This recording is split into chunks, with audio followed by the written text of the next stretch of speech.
What if your dream came true? You got drafted into the NFL, and your first thought was, "Oh, hell no!" For some, being the first pick in the NFL draft was the last thing they wanted, and it became a nightmare for the teams that drafted them, sometimes setting them back for decades. I'm happy to be drafted by the Bills and all these great things you have to say. Those were lies. I had to do what I thought was best for John Elway. It's going to be because it's what Bo wants. If the Chargers call your name when I talk to you after the pick, will you be wearing a Chargers hat?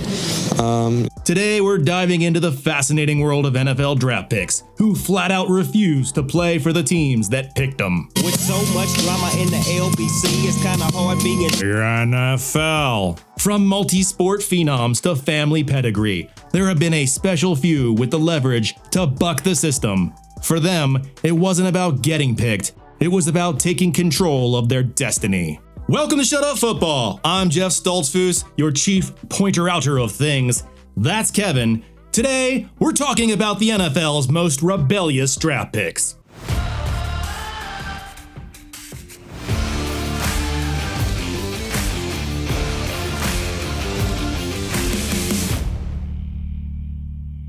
Before we get into the who and the why, we should start with what getting drafted actually means for the drafter and the draftee. When a team drafts a player, what they're drafting is the exclusive right to sign them to a contract.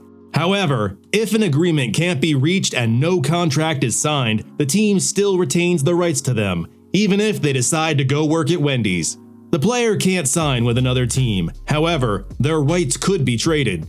That exclusivity lasts for 1 year, meaning until the start of the next draft. The player then becomes an undrafted rookie, free to sign with any team or re-enter the draft if they want. The 1-year draft rights rule has been around since the 1993 collective bargaining agreement, and it's important to know that because, as you'll soon see, originally teams held a drafted player's rights indefinitely. Here are 7 players who refused to play for the teams that drafted them. Recruited to Syracuse by Jim Brown himself, Ernie Davis was a do-it-all running back who torched defenses and made it look easy. He was the first black player to win the Heisman Trophy in 1961.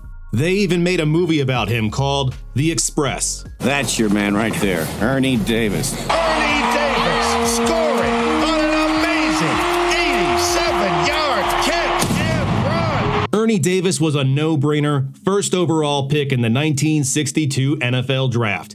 There was just one problem. That pick belonged to the Washington Redskins. George Preston Marshall, founder and owner of the Redskins, was super racist. Yeah, this guy. Hard to imagine. Marshall kept his team white long after the rest of the league had integrated. He refused to sign a black player. And Ernie Davis was observably black. Marshall once quipped, he'll start signing Negroes when the Harlem Globetrotters start signing whites. So how did Ernie Davis get drafted by the Redskins? Well, the Redskins' Washington, D.C. stadium happened to be built on federal land, which meant the Department of the Interior had jurisdiction over it, and that meant it fell under their anti-discrimination policy. So, U.S. Interior Secretary Stuart Udall gave George Preston Marshall an ultimatum: sign one black player to his team by 1962 or lose their stadium. But even with that, George Preston Marshall still couldn't bring himself to draft a black player. So he left the decision to GM and head coach Bill McPeak. McPeak and the Redskins drafted Ernie Davis first overall in the 1962 NFL Draft, which was actually held in 1961. But the drama didn't end there. Turns out the feeling was mutual. Davis refused to play for them and demanded a trade. For him, it was a matter of principle. He didn't want to play for the face of racism in the NFL or in a stadium that had literal Nazis marching outside of it. What the fuck, history? 2 days after he was drafted, the Redskins traded Ernie Davis to the Cleveland Browns in exchange for Bobby Mitchell and Leroy Jackson.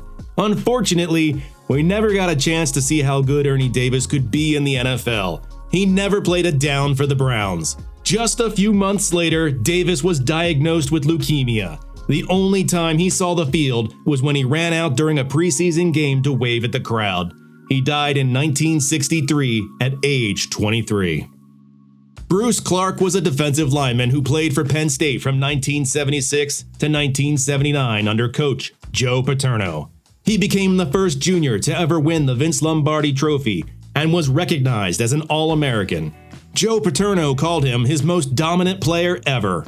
Bruce Clark was drafted 4th overall in the 1980 NFL Draft by the Green Bay Packers. GM Bart Starr told him he wanted him to be the new starting nose tackle in the team's new 3-4 defensive scheme, but that wasn't what Clark wanted. Clark said, "I want to be playing 5 or 10 years down the road, but nose tackle has the lifespan like a back. I guess I'm not really sold on it." Turns out nobody from the Packers had talked to Bruce Clark in the pre-draft process about playing nose tackle. Had they known, maybe they would have drafted differently. But that wasn't the only issue for Clark. He later said he wasn't impressed with Green Bay. The Packers' Bob Harlan once stated that it was a tough sell for black players to come to Green Bay during that time. Some considered it to be the Siberia of the NFL. A month after the draft, Bruce Clark signed with the Toronto Argonauts in the Canadian Football League, Nobody goes to Canada. leaving the Packers high and dry. Bruce Clark went on to make the CFL All-Star team in his rookie season. The Packers tried to lure him back with new offers, but they never got him. Clark said, "If I ever end up going back, I'm not going to Green Bay. Things are a little shaky in Green Bay. The football team, the atmosphere, and what the city has to offer." Clark finally did make his way to the NFL 2 years later. In 1982, the Packers traded him to the New Orleans Saints for a first-round pick. Clark played defensive end for the Saints for 7 years and registered 39.5 sacks. His best season came in 1984, when he had 10.5 sacks and made the Pro Bowl. After the Saints, he played a season with the Kansas City Chiefs. He finished his career in 1991 after he played for the Barcelona Dragons in the World League of American Football, the league that eventually became NFL Europe. In the end, Bruce Clark got his 10-year career. Stanford quarterback John Elway was the prize of the 1983 NFL Draft. He was 6'3", had an arm like a rocket, and beautiful teeth like a horse. He was called the best college prospect of all time. The first pick in the 1983 draft belonged to the Baltimore Colts, who were notoriously shitty. Not only were they a bad team, but their home, an aging Memorial Stadium, was falling apart, and their owner, Robert Irsay, was about as pleasant as a barbed wire colonoscopy. Under Irsay, the Colts went through 7 head coaches, produced a 68, 104-1 record, and fan attendance dropped by over 30%. New York rolled past Baltimore 37-0 in a game that wasn't as close as the score indicated. Players and fans hated Irsay. Former quarterback Burt Jones once said, "He lied and he cheated, and he was rude and he was crude." Elway didn't want any of their mess. He let it be known that there was zero chance he would play for the Baltimore Colts. And unlike most, he had options. Elway had been drafted in the 2nd round of the Major League Baseball draft in 1981 by the New York Yankees. By the time the '83 NFL draft rolled around, he'd already spent 2 summers with the organization. Elway told the Colts in no uncertain terms, I was not going to play in Baltimore, that if that came to it, I was going to play baseball for the Yankees, and I was fortunate to have an option. But Colts GM Ernie Davis knew how good Elway was, and he wasn't going to trade him for anything that didn't involve a top 10 pick in that draft. So if I was going to trade him, it was going to be for the greatest trade in the history of pro football. Enter the Raiders and owner Al Davis. Davis put together a deal with the Colts to acquire the 1st overall draft pick and draft Elway. The Colts would receive 3 first-round draft picks and 2 second-round picks. Unfortunately, the deal was blocked by NFL Commissioner Pete Rozelle. Seen here after fucking Davis over. Rozelle and Davis had been rivals since the late 1960s. I said, "Damn it, Pete, you don't even understand what you're talking about." Davis was commissioner of the American Football League during the Pro Football War that led to the AFC-NFL merger in 1970. He tried to move the Raiders to Los Angeles in 1979 without league approval, a move that Rozelle denied, causing Davis to sue the NFL. Davis won the case and was awarded $35 million in damages by the NFL. In Rozelle's eyes, these were face-punchable offenses, and he had no problem vetoing the trade.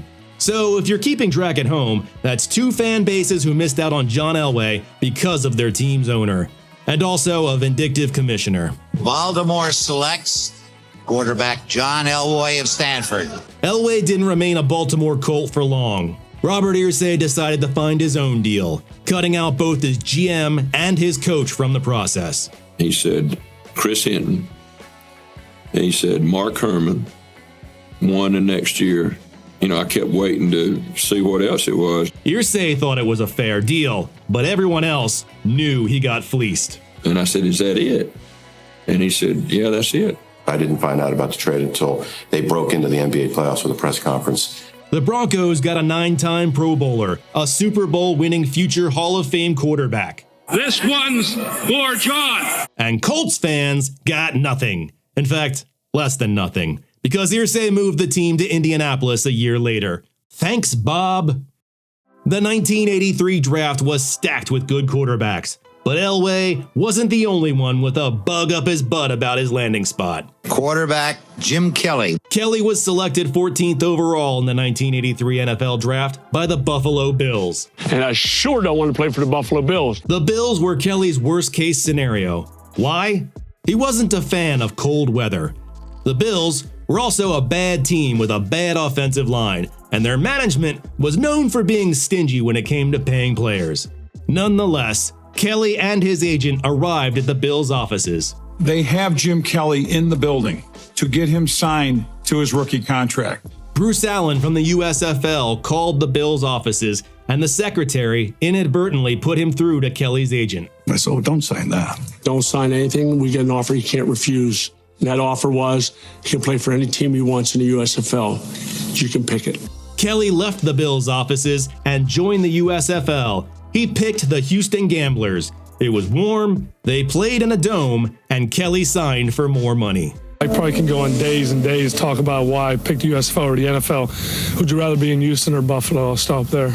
Kelly dominated the USFL, putting up huge numbers. He was named league MVP in his rookie season.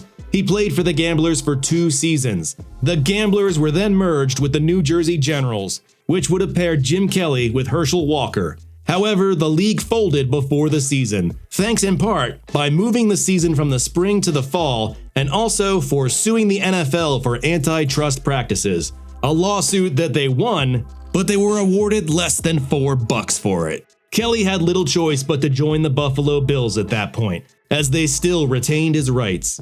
Luckily, they dumped a buttload of cash on him, which maybe he used to buy coats? Kelly played for the Bills for 11 seasons. He was selected to 5 Pro Bowls, led the league in passing touchdowns in 1991, and led the Bills to 4 straight Super Bowls. He retired the most successful quarterback in Bills franchise history. He was inducted into the Pro Football Hall of Fame in 2002. Bo Jackson was an athletic super freak. He played baseball, football, and ran track. He was 6'1", 230 pounds, and once clocked an unofficial 40 time of 4.12 at a regional combine. In 1985, he took the Heisman. I think he won it, but he definitely took it. He was the kind of prospect that scouts dream of. Jackson's dream was to play both pro football and baseball, something that concerned NFL teams looking to draft him. The Tampa Bay Buccaneers held the first overall pick in the 1986 NFL Draft. Their owner, Hugh Culverhouse, invited Jackson for a visit. He flew him down on a private jet. This kind of thing required approval by the NCAA to maintain his baseball eligibility. Culverhouse gave Jackson the impression that it was approved. Unfortunately, it wasn't, and the NCAA stripped him of all remaining eligibility. Jackson lost his final year of college baseball, which pissed him off something fierce. He felt like he was set up, and he vowed never to play for the Buccaneers. The Bucs drafted him anyway, with the first overall pick. And I'll take the gamble on whether he plays football or baseball. Baseball. It was baseball. Jackson entered the Major League Baseball draft that summer and was taken in the 4th round by the Kansas City Royals. You lose! Good day, sir! His rookie season was a mixed bag. He played outfielder, he had 2 home runs, and he tore the ass out of some bats. The Bucs made no effort to trade or retain Jackson. So, a year later, they forfeited his rights. which made him eligible to re-enter the draft. And that's just what he did, falling all the way to the 7th round this time, because nobody believed that they could get him away from baseball. Cue Al Davis, who had a different idea. The Raiders drafted Bo Jackson in the 7th with the mindset that he would be a part-time player for them. Davis offered him a full-time salary on a contract that said he would play for the Raiders once his baseball season was over. Jackson averaged about 9 games a year for the Raiders for the next 4 years. He was everything people thought that he would be, averaging 8.8 yards per carry. His overall yardage wasn't particularly eye-popping, but he was also sharing the backfield with Hall of Famer Marcus Allen. Unfortunately, Jackson's career was cut short after he suffered a hip injury in 1990. He was forced to retire at just 28 years old. Jackson is the only athlete to ever be selected to the NFL Pro Bowl and the MLB All-Star Game. The New England Patriots selected University of Delaware quarterback Rich Gannon in the 4th round of the 1987 draft. Gannon was thrilled until he spoke with them. They immediately informed him that it was not to play quarterback. Running back, wide receiver, defensive back, basically everything was on the table except quarterback. Gannon was livid. He told them to pound sand. Then he told his agent that he was not going to New England. 6 days later, the Patriots traded him to the Minnesota Vikings.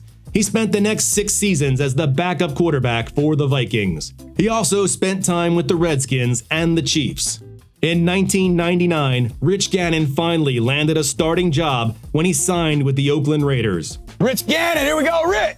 It was really John Gruden that saw something in me. Gannon went on to make 4 straight Pro Bowls, won NFL MVP at age 37, and led the Raiders to the Super Bowl, where he lost to the Tampa Bay Buccaneers, coached by none other than Chucky himself, John Gruden.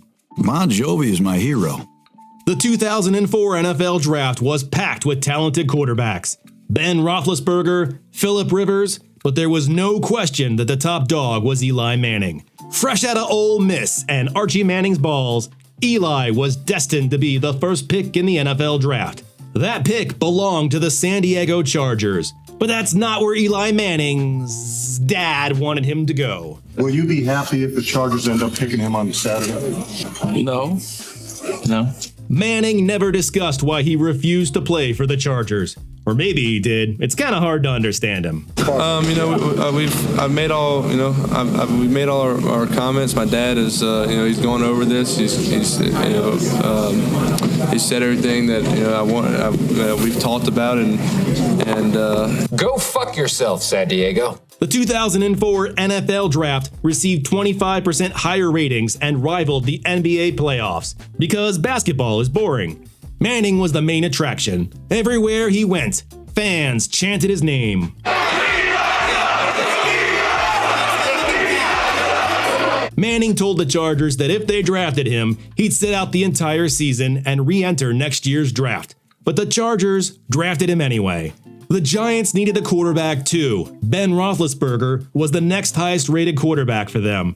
But in the final minutes of the Giants pick, Chargers GM A.J. Smith was on the phone. The Giants drafted quarterback Phillip Rivers with the 4th overall pick, based on a verbal agreement with the Chargers, and then swapped him, much to the chagrin of Roethlisberger's agent, who has zero poker face. In addition to Rivers, the Chargers were given 3 draft picks to squander. And though he wasn't the first draft pick to ever threaten to sit, people, and by people I mean Deion Sanders, would go on to call this maneuver pulling an Eli, which, in retrospect, aged very poorly. Manning would go on to earn 4 Pro Bowl selections, 2 Super Bowl wins, 2 Super Bowl MVPs, and set several Giants passing records. He also saved millions of fans from suffering a Patriots perfect season. Fuck Tom Brady. And then this would be the perfect place to play Bon Jovi, but YouTube would flag me for it. Maybe if I hum it. I